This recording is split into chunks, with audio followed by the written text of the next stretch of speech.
A very good evening and welcome to the Week in 30 Minutes. The English News Department has prepared a variety of reports that highlight the main events that have recently taken place throughout Kuwait. Our committed team of correspondents has kept busy on the streets of Kuwait searching for stories that are currently at the forefront of the news. Today's episode predominantly comes from the diplomatic arena, specifically from local embassies that engage and host countless events throughout the entire year. The presence of embassies and diplomatic missions in Kuwait are very important for bilateral relations.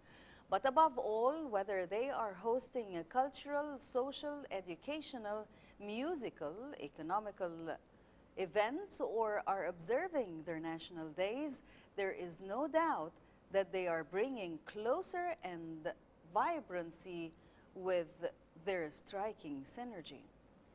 Today's program includes a report on Korean Independence Day, a report on the 41st anniversary of the October victory with celebrations held at the Egyptian embassy here in Kuwait, and we will also view a report from the U.S. Embassy in Kuwait which revealed the details of the Discover America Week, which is currently taking place across Kuwait. More reports are coming your way, so let us begin. From the Sahara Golf Club, this is Sarah Club. From the Radisson Blue, I'm Gemma Jaburi. From Al-Sahel Club, this is Salim Kandiri. From the Scientific Center, this is Heba Abdurrahman. I'm Badriya Saleh, reporting for the Week in 30 Minutes.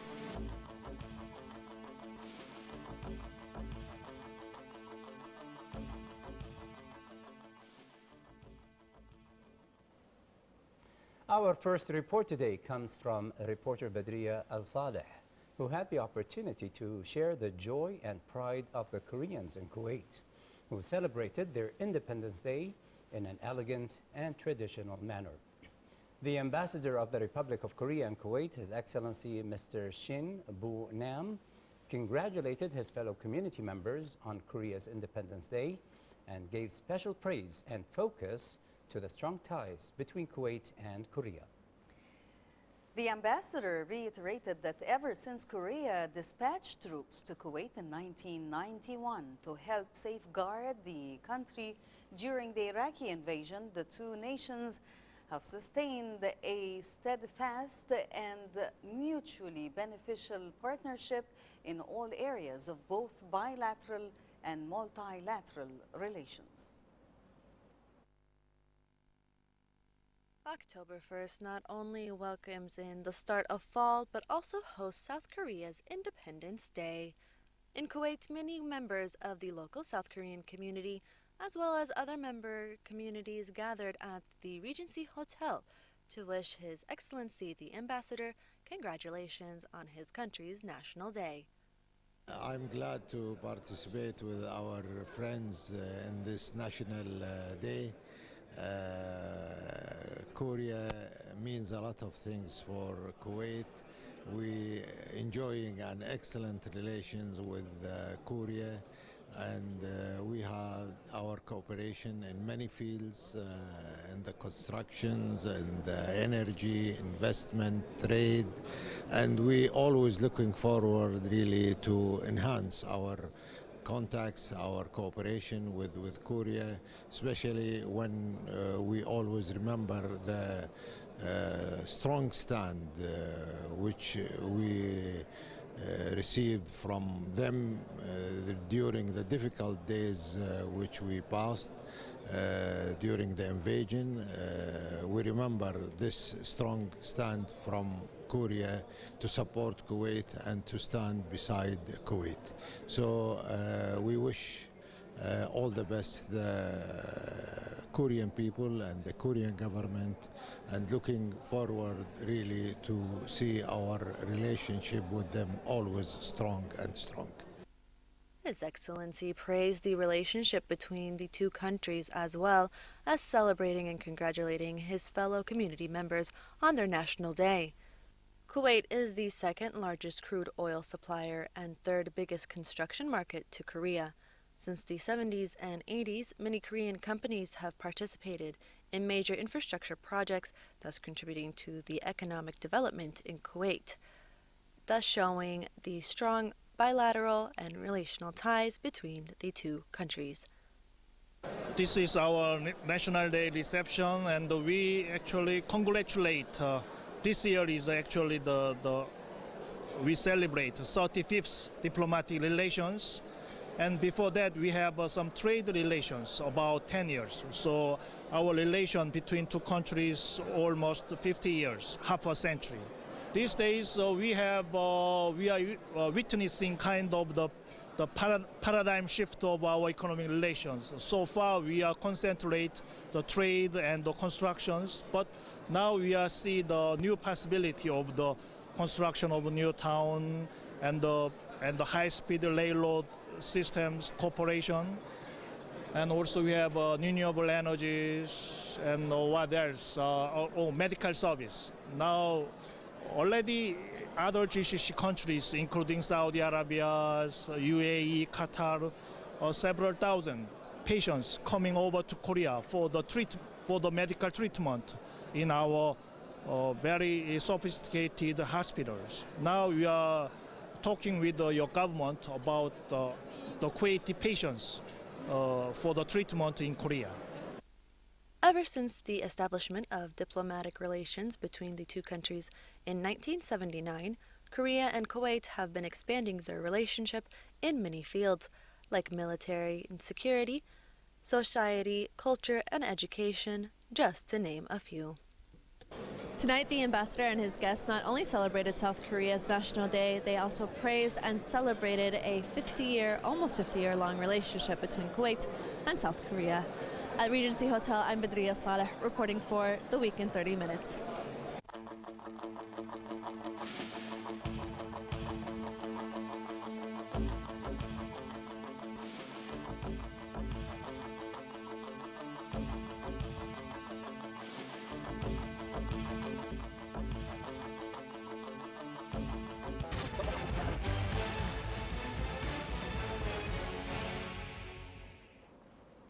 Thank you, Badriya, for that report, and again, congratulations to the Korean community in Kuwait on their Independence Day.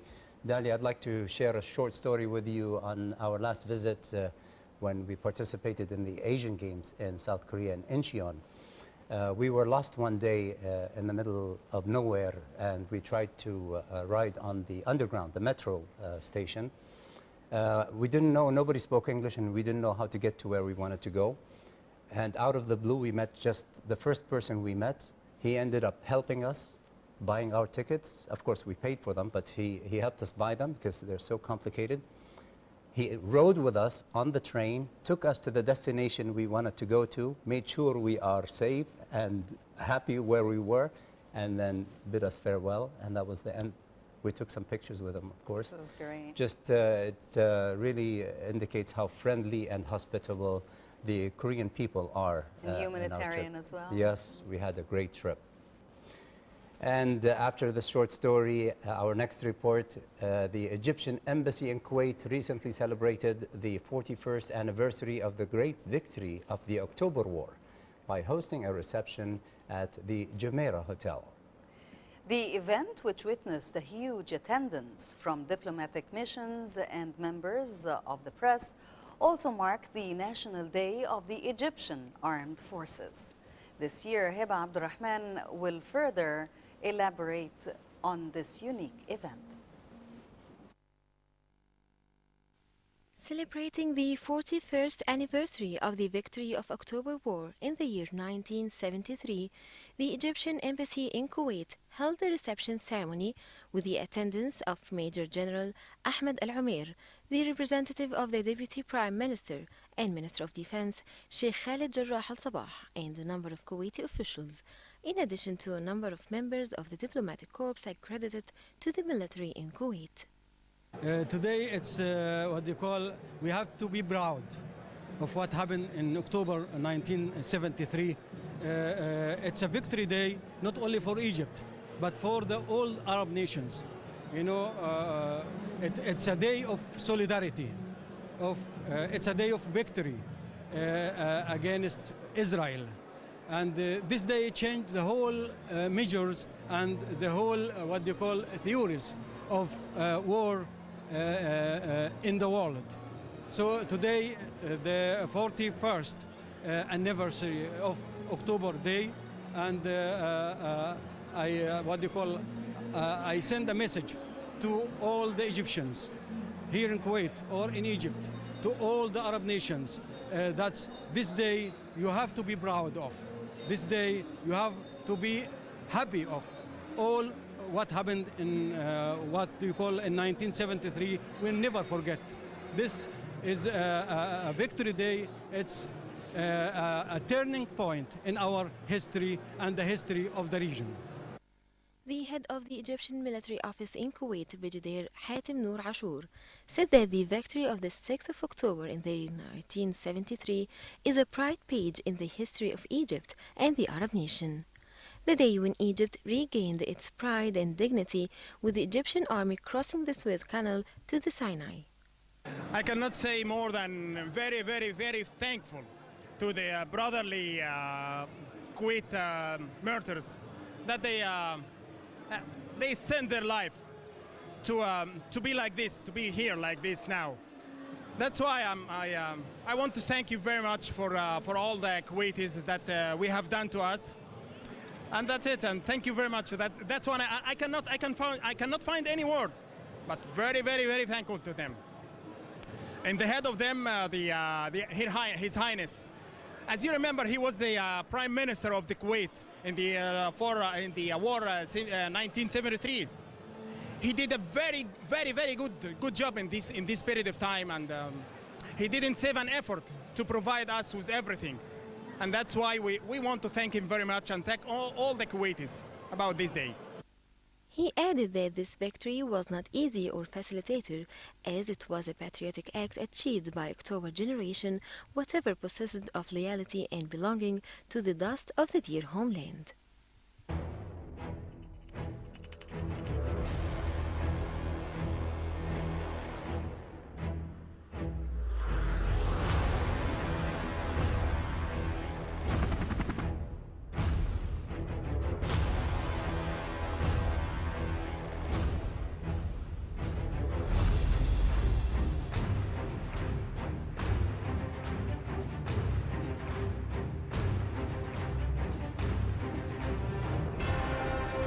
احنا ما عندناش وقت، احنا بنسابق الزمن، بنسابق الزمن.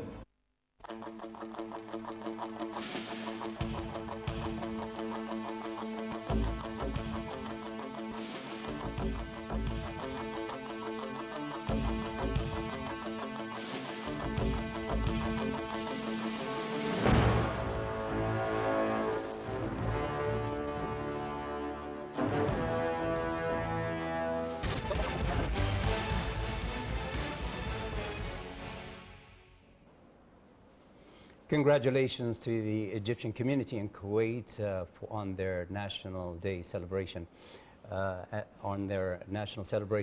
And the Egyptian community, as we know, is a huge community here in Kuwait, helping Kuwait progress and flourish.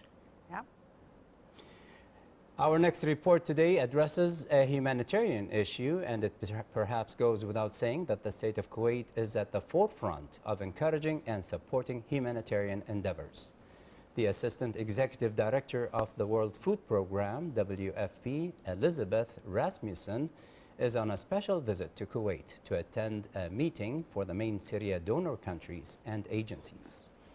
The World Food Program is the world's largest humanitarian agency fighting hunger worldwide. In emergencies, it gets food to where it is needed, saving the lives of victims of war, civil conflicts, and natural disasters. After the cause of an emergency has passed, it uses food to help communities rebuild their shattered lives. Hiba Abdurrahman has more. WFP is part of the United Nations system and is voluntarily funded.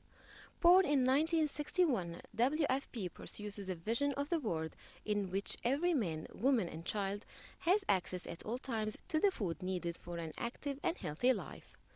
WFP works towards that vision with UN agencies in Rome, the Food and Agriculture Organization FAO, and the International Fund for Agricultural Development IFAD, as well as other government, UN, and NGO partners. On this occasion of holding a meeting for main Syria donor countries and agencies in Kuwait, the Assistant Executive Director for the World Food Programme, Elizabeth Rasmussen, recently visited Kuwait. The purpose of my visit this time is to participate in the Humanitarian Partnership Conference, and that I find very interesting and very useful. And of course, it's not only the conference, listening to people and discussing issues, but it's also having the opportunity to meet with Kuwaiti government officials, Kuwaiti NGOs, to meet with the Red Crescent, and to have an opportunity to create new partnerships. I'm also very pleased to come here and meet my Kuwaiti colleague who is in our office here for the first time. On average, WFP reaches more than 80 million people with food assistance in 75 countries each year.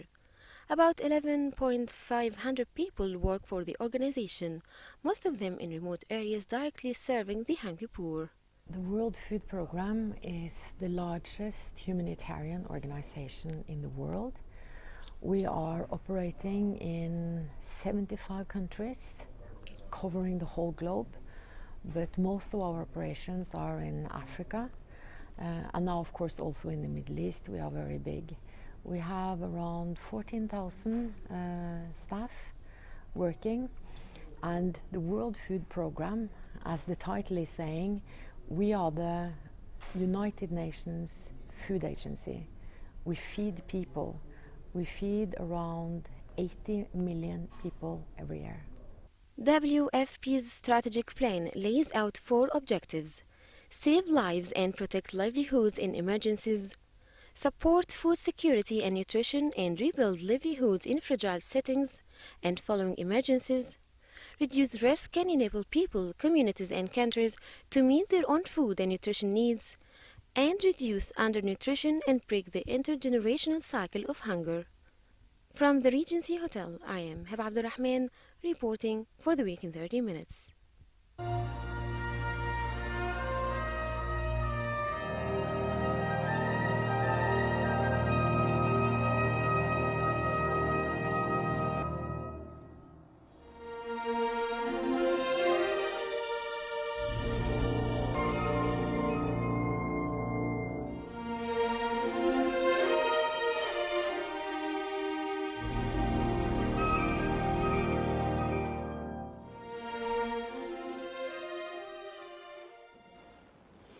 The WFP, the World Food Programme, gives people help, especially where it is most needed. Coming up next, the U.S. Embassy in Kuwait recently held a press conference at its headquarters in Bayan, announcing the details of the Discover America Festival that is expected to last a week. The United States has an enduring relationship with Kuwait, as the Kuwaiti people and the American people share much in common. Both nations share their strong commitment to education, family, and health. On the other hand, cultural ties are one of the characteristics that Americans and Kuwaitis respect and appreciate. For the second year in a row, the U.S. Embassy in Kuwait organized the Discover America 2014, where they bring the best of America to Kuwait. The Discover America Week provides Kuwaitis of all ages with an opportunity to enjoy a slice of American life right here in Kuwait. It's a fun and innovative way to bring the two peoples closer together and at the same time demonstrate to Kuwaitis the strong commitment America has to Kuwait's future, the deep commitment that drives the commercial relationship between the two nations. This is part of the embassy's commitment, as has been expressed by our ambassador many times, to bring the best of America to Kuwait. And as part of the effort to bring the best of America to Kuwait, this Discover America Week allows us to do that in a fun and exciting way, So if you look through the schedule of events, we have something for everybody. Everything from educational fairs to classic car showcases, food, which is something that both America and Kuwaitis have a passion for. This is our opportunity to provide a slice of America to Kuwaitis in Kuwait. I think tourism is certainly an important sector, and we would encourage Kuwaitis to visit America. What this allows us to do is to bring a slice of America to Kuwait.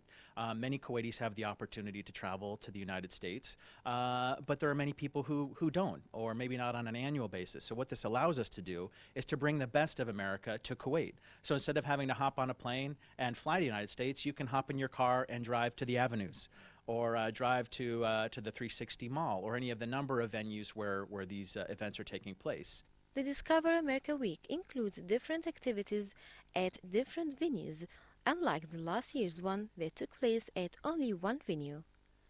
This year, many entities are participating in the festival, such as 360 Mall, the Avenues, Marina Mall, Arabella, Kuwait Chamber for Commerce and Industry, and the Vintage, Historical and Classic Cars Museum.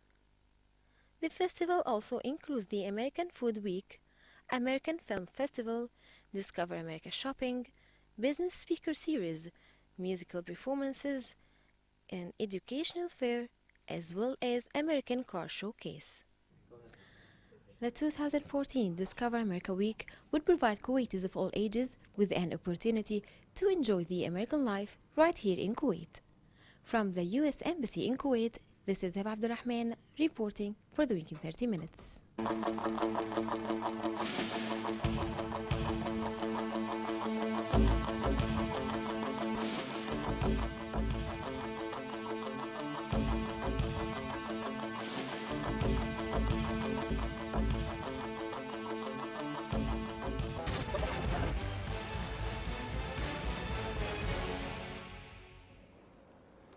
And on the same topic, and our final report for this evening, as part of the Discover America Week organized and sponsored by the U.S. Embassy in Kuwait, a Linden education fair was held at the Marina Hotel.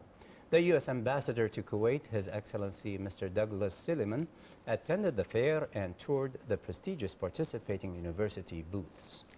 The Linden Educational Fair landed in Kuwait with recruiters from 16 American universities and colleges. The fair was organized by the U.S. Department of State for Education, the USA Center in Kuwait. Some of the institutions that were present at the fair included Byron University, State University of New York, University of Illinois, and the University of Washington, to name just a few. Education. Education today holds the key to many adventures, new beginnings, discoveries, and basically helps individuals to grow and realize their ambitions, offering them the opportunity to embark on a rich journey.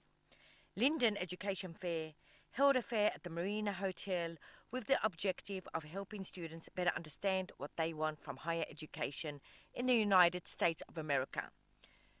University representatives further offered local students support and answered some of the questions which students have, from degrees they were interested in to life and culture in the US.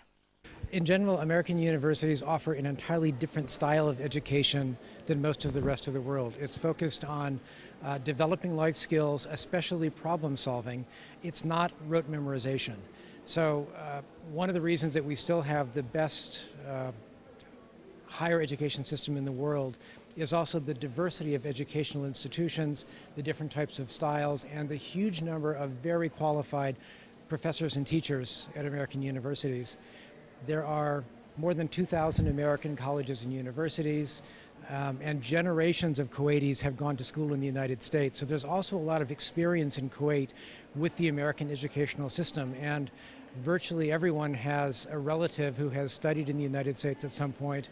So they can also be comfortable knowing what is going to happen to their young student when he or she arrives in the United States for university. So we think that package, the experience of the teachers and the cutting edge educational techniques and the focus on problem solving and life skills are what really set American higher education apart. As the world is changing so quickly with social media, with electronic media, people have to understand how to understand the changes and to keep up with them and to make sure that they can change the way that they operate, the way their business operates, and innovate and stay ahead of the curve. So again, we think that an American education which focuses on problem solving and life skills is the best way to do that, to make sure you stay ahead of the curve and successful throughout your life, not just at the end of your education. So our company is a company that guarantees that all of the representatives that are here today are representatives that sit on the admission committees and come from the United States to speak to the students directly. We don't have any local people or any alumni, but these are actually the admissions officers that come and speak to the students. So you have campus live people and the ones that read the applications who are talking to the students today.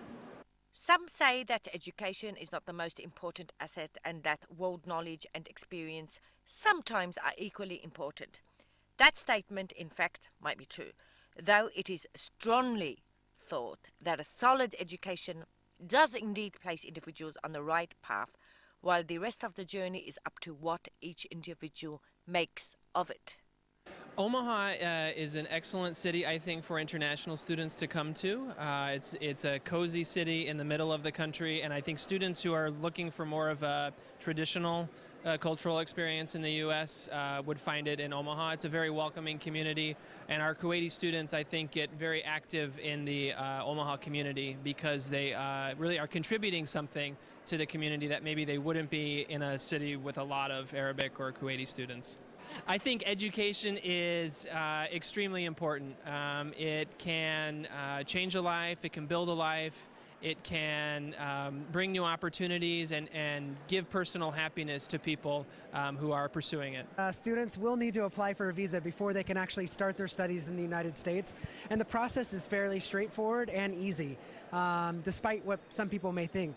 Everything will start on our website. It's ustraveldocs.com. A student can go there. Once they have their acceptance from the university and their I-20 document, they can start their application. And essentially what they're doing on our website is completing a profile. Who they are, who their parents are, the school they plan to go to. They have to pay a fee at Borgam Bank. It's 48 KD. So they can go to any Borgam Bank. They pay the fee. They'll get a receipt. They insert their receipt number inside the website. And with that, they'll be able to make their appointment. And we always encourage applicants and students to apply early. We know that students want to make sure they get to classes on time, so we hope that they're not going to be delayed because of long, perhaps delays in wait times for visas. But right now, our wait times are very down, so if you apply today, you can get an appointment within a few days. You can come see us. And the most important thing to do is come to your interview and bring your required documents, your I-20 form.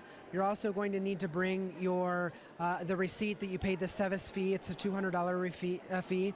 And we need to know who's going to pay for your studies. So many people here in Kuwait receive a scholarship from the Kuwaiti government, and we're very happy that they receive the scholarship, so they can let us know during the interview. If their family is going to pay, they should bring bank statements or a financial guarantee showing that their family has enough funds to cover their studies.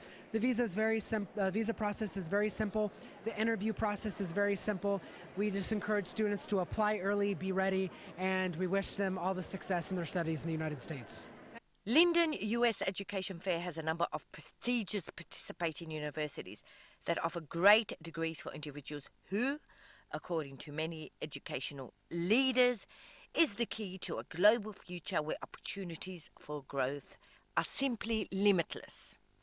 Education today has become so important, and as many educators have stated here today, education alone holds the key to a global future. From the Marina Hotel, I'm Gena Jaburi reporting to you for the Week in 30 Minutes.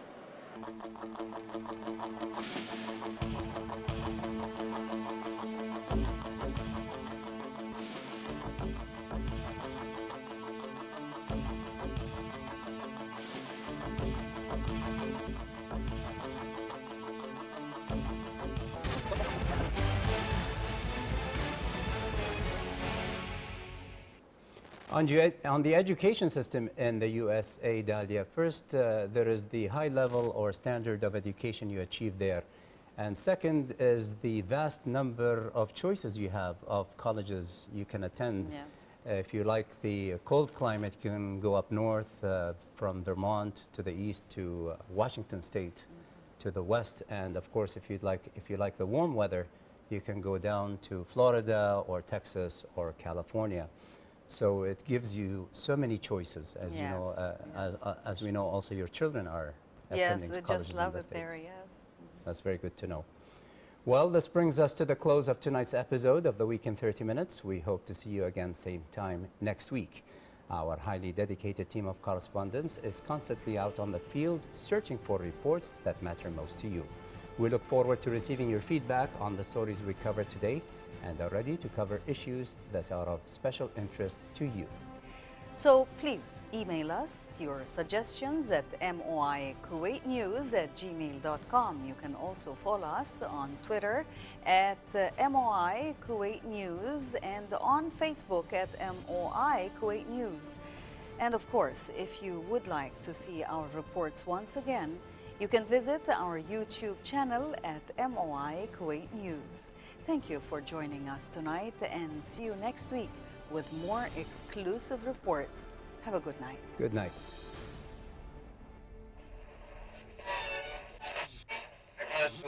هنا الكويت.